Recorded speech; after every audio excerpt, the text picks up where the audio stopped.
দর্শক সকলকে বৈশাখী টেলিভিশনের পক্ষ থেকে শুভেচ্ছা জানাচ্ছি।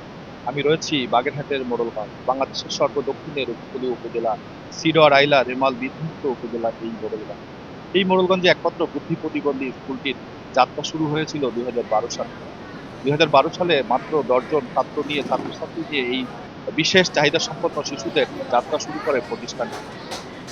প্রতিষ্ঠানটি শুরু থেকে নানা প্রতিবন্ধকতা, নানা ধরনের প্রতিকূল আবহাওয়ার মধ্য থেকে পরিচালনা করছেন এই প্রতিষ্ঠানের নিয়োগকৃত শিক্ষকরা।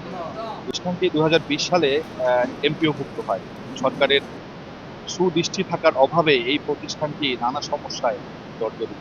বাংলাদেশের পানগুছি নদীর তীরে সর্বদক্ষিণের সুন্দরবনের কোল ঘেঁষা এই উপজেলায় এই স্কুলটি একমাত্র প্রতিষ্ঠান বিশেষ চাহিদা সম্পন্ন শিশুদের জন্য। ছাত্রছাত্রী রয়েছে প্রায় 75 জন।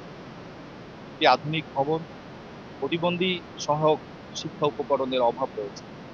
শ্রবণ সহায়ক যন্ত্র, বেল বই সহ নানা শিক্ষা উপকরণের সংকটে শিক্ষা কার্যক্রম অনেকটা ব্যাহত।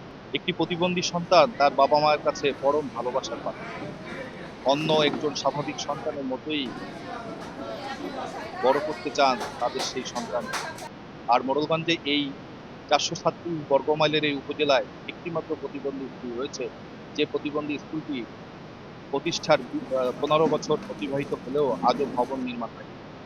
রয়েছে পরিবহন সংকট, রয়েছে শিক্ষা উপকরণের সংকট।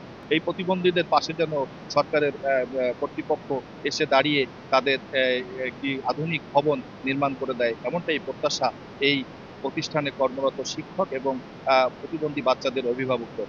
বাগেরহাটের মোড়লগঞ্জ থেকে মেজবা ফাহাদ, বৈশাখী সংবাদ।